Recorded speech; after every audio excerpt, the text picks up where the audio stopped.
കാരണം ഈ കന്നഡ എന്ന കവിത ഞാൻ 25 വർഷങ്ങൾക്ക് മുമ്പ് എഴുതിയതാണ്. അന്നത്തെ കേരളത്തിന്റെ അന്നത്തെ സാഹചര്യങ്ങൾ എഴുതിയ കവിതയാണ്. പക്ഷേ ഈ 10 വർഷങ്ങൾക്ക് ശേഷം തുടർച്ചയായ LDF ഗവൺമെന്റിന്റെ 10 വർഷത്തെ സുസ്ഥിര ഭരണ സംവിധാനത്തിന് ശേഷം കന്നഡ എന്ന കവിതയിലെ പല വരികൾക്കും പ്രസക്തി നഷ്ടപ്പെട്ടിരിക്കുകയാണ്. ഉദാഹരണത്തിന് ആ കവിതയിൽ പൊട്ടിയ താലിച്ചരടുകൾ കാണാം, പൊട്ടാ മദ്യക്കുപ്പികൾ കാണാം, പലിശ പട്ടിണി പടികേറുമ്പോൾ പുറകിലെ മാവിൽ കയറുകൾ കാണാമെന്ന് എഴുതിയിട്ടുണ്ട്. ഇന്നങ്ങനെ സംഭവിക്കുന്നില്ലല്ലോ. കാരണം എന്താ? പലിശ കൊടുക്കാനില്ല എന്ന പേരിൽ ഒരാളിനെയും ഇന്ന് ഒരു വീട്ടിൽ നിന്ന് ഇറക്കി വിടാൻ കഴിയില്ല. ഒരു ബാങ്കിനോ ധനകാര്യ സ്ഥാപനത്തിനോ ജപ്തി നടപടികളുടെ പേരിൽ നമ്മളെ ആരെയും തന്നെ നമ്മുടെ വീടുകളിൽ നിന്ന് ഇറക്കി വിടാൻ പാടില്ല എന്ന് പിണറായി ഗവൺമെന്റ് നിയമം കൊണ്ടുവന്നു. അപ്പൊ ആ വരികൾക്ക് പ്രസക്തി നഷ്ടപ്പെട്ടു.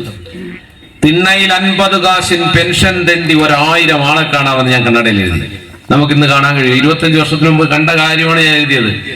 ട്രഷറിയുടെയൊക്കെ മുന്നില് പാവപ്പെട്ട നമ്മുടെ ജ്യേഷ്ഠ സഹോദരങ്ങൾ വെയിലത്ത് ഇങ്ങനെ ക്യൂ നിൽക്കും 50 രൂപയുടെ പെൻഷൻ കിട്ടാൻ. ഇന്ന് അങ്ങനെയാണോ? ഇന്ന് 2000 രൂപയുടെ പെൻഷൻ നമ്മുടെ വീട്ടിൽ കൊണ്ടുതരുന്ന സംവിധാനമുണ്ട്, അല്ലെങ്കിൽ നമ്മുടെ അക്കൗണ്ടിൽ എത്തിക്കുന്ന സംവിധാനത്തിലേക്ക് ഉയർന്നു. നല്ല ഭരണാധികാരികൾ വരുമ്പോൾ കവിതയ്ക്കൊക്കെ പ്രാധാന്യം ഉണ്ടാകും. കവിതയിൽ എന്താണ് പറയുന്നതെന്ന് നല്ല ഭരണാധികാരികൾ ശ്രദ്ധിക്കുക തന്നെ ചെയ്യും. തെരുവിൽ സ്വപ്നം കരിഞ്ഞ മുഖവും നീട്ടിയ പിഞ്ചു കരങ്ങൾ കാണാം എന്ന് ഞാൻ എഴുതി. നീട്ടിയ പിഞ്ചു കരങ്ങൾ കാണേണ്ട ഒരു കാര്യം ഇപ്പൊ കേരളത്തിലില്ല. അതിദരിദ്രരെ കണ്ടെത്തി അവരുടെ ദാരിദ്ര്യം മാറ്റുന്നതിനുള്ള പദ്ധതി നമ്മുടെ ഇടതുപക്ഷ ഗവൺമെന്റ് കൊണ്ടുവന്നു. എന്റെ നാട്ടില് ഉള്ള ഒരു സംഭവം പറയാം. ഇവിടേക്കൊക്കെ നിങ്ങൾ ശ്രദ്ധിച്ചു തുടങ്ങിയോ എന്ന് എനിക്കറിയില്ല. എന്റെ തിരുവനന്തപുരത്ത് ഞാൻ താമസിക്കുന്ന നഗരത്തിൽ പേട്ട എന്ന് പറയുന്ന സ്ഥലത്ത് നിന്ന് എന്റെ വീട് വരെയുള്ള 2 കിലോമീറ്ററിനിടയിൽ ഞാൻ ഇങ്ങനെ യാത്ര ചെയ്ത് പോകുമ്പോൾ തെരുവിലൊക്കെ എന്റെ റോഡ് സൈഡിൽ 1-2 സഹോദരങ്ങളൊക്കെ രാത്രി കിടന്നുറങ്ങുന്നതൊക്കെ കാണാൻ കഴിയും. എത്രയോ കാലമായിട്ട് കാണുന്നുണ്ട്. അവർ പകല് സമയങ്ങളിൽ അവിടെയൊക്കെ അലഞ്ഞു നടക്കുകയും ആരെങ്കിലും കാണുമ്പോൾ ഒന്ന് കൈ നീട്ടുകയും എന്തെങ്കിലും കിട്ടുകയാണെങ്കിൽ അത് വാങ്ങുകയും, അല്ലെങ്കിൽ ഏതെങ്കിലും കടക്കാരനും കൊടുത്താൽ കഴിക്കുകയും, കഴിച്ചില്ലെങ്കിലും അങ്ങോട്ട് തിരിഞ്ഞ് തെരുവിൽ കിടന്നുറങ്ങുകയും ചെയ്യുന്നവരാണ്. നമുക്ക് കേരളത്തിൽ ചിലയിടത്തെങ്കിലും അത് കാണാം. പക്ഷെ നിങ്ങൾ ദില്ലിയിൽ ചെന്ന് നോക്കണം.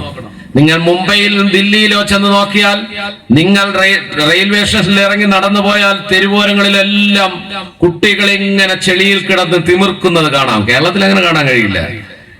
അവർ പറയുന്ന ഭാഷ അവരുടെ അമ്മയും അച്ഛനും പറയുന്ന എന്തോ ഒന്നാണ്. അവർക്ക് ഈ പറയുന്നത് ഇത് മനുഷ്യരാണെന്ന് അറിയില്ല. ഈ യാത്ര ചെയ്യുന്നവരൊക്കെ ഇത് വണ്ടിയാണെന്ന് അറിയില്ല. അവർ പറയുന്ന ഹിന്ദി അറിയില്ല, ഒന്നും അറിയില്ല. അവരവിടെ എത്രയോ കാലങ്ങളായി ജനിക്കുകയും പുഴുക്കളെ പോലെ മരിക്കുകയും ചെയ്യുന്നു ദില്ലി, ഇന്ത്യ. കേരളത്തിൽ അതില്ല. എന്നാലും പിണറായി വിജയൻ എന്ന് പറയുന്ന ഭീഷണശാലിയായ ഭരണാധികാരി IAS കാരെ വിളിച്ചു കൂട്ടിയിട്ട് ചോദിച്ചു, എന്താ കേരളത്തിൽ ഇനി ആരെങ്കിലും പട്ടിണി കിടക്കുന്നുണ്ടോ? അപ്പൊ IAS കാർ പറഞ്ഞു ഇല്ല. അപ്പൊ അതെന്താ കാര്യം ഞങ്ങൾ റേഷൻ കാർഡുകളെല്ലാം ഇങ്ങനെയൊക്കെ ആക്കിയിട്ടുണ്ട്. ഓരോ വിഭാഗത്തിൽപ്പെടുന്നവരെ തരംതിരിച്ചിട്ടുണ്ട്. അവർക്ക് അതിനനുസരിച്ചുള്ള ആനുകൂല്യങ്ങൾ താഴെ തട്ടിലുള്ള റേഷൻ കാർഡിൽ ഇന്ന കാര്യം കിട്ടുന്നുണ്ട്. അപ്പൊ പറഞ്ഞു അതവിടെ ഇരിക്കട്ടെ. അദ്ദേഹം പറഞ്ഞു, CM പറഞ്ഞു അതൊക്കെ കയ്യിലിരിക്കട്ടെ. ഒരു റേഷൻ കാർഡും ഇല്ലാത്ത ആരെങ്കിലും നമ്മുടെ നാട്ടിൽ പട്ടിണി കിടക്കുന്നുണ്ടോ?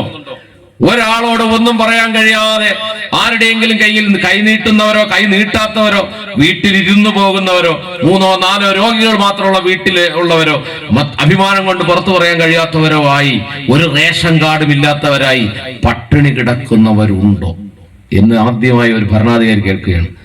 അപ്പൊ IAS ഞെട്ടിപ്പോവുകയാണ്. കണ്ടോ, അങ്ങനെ ഒരു ചിന്ത ഉണ്ട്. എല്ലാ റേഷൻ കാർഡുകൾക്കും അടിയിൽ ചിലപ്പോൾ മനുഷ്യരുണ്ടാകാം, അതിനും താഴെ. അങ്ങനെയാണ് 4 വർഷത്തെ പരിശ്രമ ഫലമായി അതിദരിദ്രരായ നിസ്വരായ മനുഷ്യരുണ്ടെന്നും അതിൽ പരമാവധി ആളുകളെ കണ്ടെത്തുകയും അവരെ ആ അവസ്ഥയിൽ നിന്ന് ഉയർത്തിക്കൊണ്ടുവരികയും ചെയ്തത് കേരള ഗവൺമെന്റ്. അതെന്തുകൊണ്ടാണ്?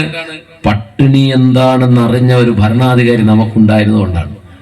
കുട്ടിക്കാലത്ത്, ബാല്യത്തിൽ, കൗമാരത്തിൽ, യൗവനത്തിൽ വിശപ്പ് എന്താണെന്ന് നന്നായി അറിഞ്ഞ ഒരു ഭരണാധികാരി കേരളത്തിൽ ഉണ്ടായത് കൊണ്ടാണ് ഒരു റേഷൻ കാർഡിനും അടിയിൽ വേറെ ആരെങ്കിലും നമ്മുടെ നാട്ടിൽ പട്ടിണി കിടക്കുന്നുണ്ടോ എന്നൊരു ഭരണാധികാരി ആദ്യമായി ചോദിക്കുന്നു. ഇന്ത്യയിൽ ആദ്യമായി, ലോകത്താദ്യമായി.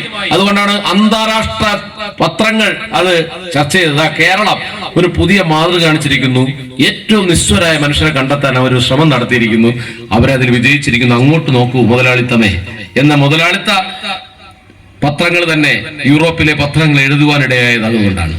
അങ്ങനെ വലിയ വെളിച്ചത്തിന്റെ ഒരു തുടർച്ചയുടെ ഭാഗമായിട്ടാണ് ഇപ്പോ ടീച്ചർ ഈ മത്സരത്തിൽ ജനപ്രതിനിധിയായി നമ്മുടെ കേരളത്തിന്റെ നിയമനിർമ്മാണ സഭയിൽ നിർണായക പങ്ക് വഹിച്ചുകൊണ്ട് തന്റെ ജീവിതത്തിലെ ഏറ്റവും പ്രധാനപ്പെട്ട കാര്യത്തെ അടയാളപ്പെടുത്താൻ നിങ്ങളുടെ മുന്നിൽ സമ്മതിദാന അവകാശം രേഖപ്പെടുത്തണമെന്ന് അഭ്യർത്ഥിച്ചുകൊണ്ട് നിൽക്കുന്നത്. അതുകൊണ്ട് നമുക്കെല്ലാവർക്കും ഇതൊക്കെ അറിയാം. നമ്മൾ ഓരോരുത്തരും പടയാളികളാകണം, നമ്മൾ ഓരോരുത്തരും ടീച്ചറാകണം, സ്ഥാനാർത്ഥിയാകണം. നമ്മൾ എല്ലാവരോടും ഈ കാര്യങ്ങൾ പറഞ്ഞ് ബോധ്യപ്പെടുത്തണം. പലതരത്തിലുള്ള കള്ളത്തരങ്ങളുടെ മഹാപർവ്വതങ്ങളാണ് നാല് ചുറ്റും സോഷ്യൽ മാധ്യമത്തിലൂടെയും പണത്തിലൂടെയും ബഹുരാഷ്ട്ര കമ്പനികളുടെ സഹായത്തോടുകൂടി ഫാസിസ്റ്റുകളും വലതുപക്ഷ ഫാസിസ്റ്റുകളും എല്ലാം ചേർന്ന് നടത്തുന്നത്. കാരണം അവരുടെ അസ്വസ്ഥത കെടുത്തുന്ന ഒരേ ഒരു നാടാണ് കേരളം. നട്ടലുയർത്തി നിൽക്കുന്ന മതേതര ബോധമുള്ള ഒരു നാടാണ് കേരളം. ആ നാട്ടിൽ 10 വർഷം നല്ല സമാധാനവും സന്തോഷവുമുള്ള ഒരു നാടാക്കി ഇങ്ങനെ കൊണ്ടുപോയിക്കൊണ്ടിരുന്നാൽ ഇത് കേരളത്തെ മറ്റ് വടക്കേ ഇന്ത്യയിലെ സാധാരണ മനുഷ്യർ ഇതിലേക്ക് ശ്രദ്ധ വരും. ശ്രദ്ധ വന്നു കഴിഞ്ഞാൽ നാളെ മറ്റന്നാൾ ഈ ഇരുട്ട് മാറും. വടക്കുനിന്ന് ഇരുട്ട് വന്നു മൂടും ഈ കറുത്ത നാൾ. വെളിച്ചമുള്ള നാളമായി കേരളം ഇങ്ങനെ നിൽക്കുന്നത് കാണുമ്പോൾ പേടിക്കുന്ന ഫാസിസ്റ്റുകളുണ്ട്. അവർ പല അർത്ഥത്തിൽ പണം കൊണ്ടാണെങ്കിൽ പണം കൊണ്ട്, സ്വാധീനം കൊണ്ടാണെങ്കിൽ സ്വാധീനം കൊണ്ട്, സ്ഥാപനങ്ങളെ വെച്ചാണെങ്കിൽ അങ്ങനെ അവർ പലതരത്തിലുള്ള കള്ളങ്ങളിലൂടെ കടന്നു പോകുമ്പോൾ നമ്മുടെ നാടിൽ ഉണ്ടായിക്കൊണ്ടിരിക്കുന്ന ഈ വെളിച്ചത്തെക്കുറിച്ച്, അതിഗംഭീരമായ വെളിച്ചത്തെക്കുറിച്ച് മറ്റൊരാളോടെങ്കിലും പറഞ്ഞു ബോധ്യപ്പെടുത്തുവാൻ നിങ്ങൾക്ക് കഴിഞ്ഞാൽ നിങ്ങൾ ഈ കാലഘട്ടത്തിലെ ചരിത്രത്തോട് നീതി പുലർത്തി എന്ന് പറയാൻ കഴിയും.